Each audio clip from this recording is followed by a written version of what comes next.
አባቴ አንዳንድ ቀን ሁኔታችንን፣ ጸባያችንን፣ ውጤታችንን እየሄደ ይጠይቃል። ህብረተሰብ ከ10 4፣ እንግሊዝኛ ከ5 3፣ ሂሳብ ከ10 3 አገኘሁ። በ4 ክፍል የምትበልጠኝ የትናየት ትምህርት ጎበዝ ስለሆነች ጥሩ ውጤት ሁልጊዜ ስለምታመጣ መውደቄን ታጎለዋለች።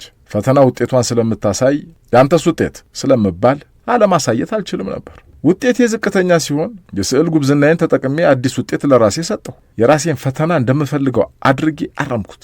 ህብረተሰብ ከ10 7፣ እንግሊዝኛ ከ10 7፣ ሂሳብ ከ10 8 አገኘሁ አልኩ። አዲስ እኔ ብቻ የማቀው ውጤት። ሳድግ የተገለጸልኝ እንደኔ ያለው ሰው ነው። አፍሪካ ውስጥ መሪ ሆኖ ራሱን እየመዘነ አንደኛ ነኝ፣ ማን አለ እንደኔ የሚልቅ እያለ እውነት ነው የሚሉትን እየሰበሰበ የሚሸልመው አልኩኝ።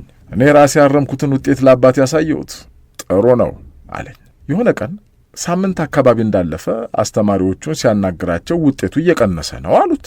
ሲከራከራቸው አሳዩት መሰለኝ። ማታ ሀገር ሰላም ብዬ ቤት የመጣሁ። ልክ ቤት ስገባ እህቶችን አረጋግቶ በር ላይ ሆኑ፣ አቤልን የማወራው ነገር አለ አላቸው። ልክ ተቻኩለው እንደወጡ የቤታችንን በር ከውስጥ ሸጎረው። በሩን እንደሸጎረው ለበሩ ጀርባውን ሰጥቶ በሩን ተደግፎ ወደ እኔ ዞሮ አፈጠጠብኝ። ፊቱ ሌላ ነበር። አይኑን ፍጥጥ፣ ግንባሩን ቁጥር አድርጎ በብሽቀት በንዴት ነው የሚያይ።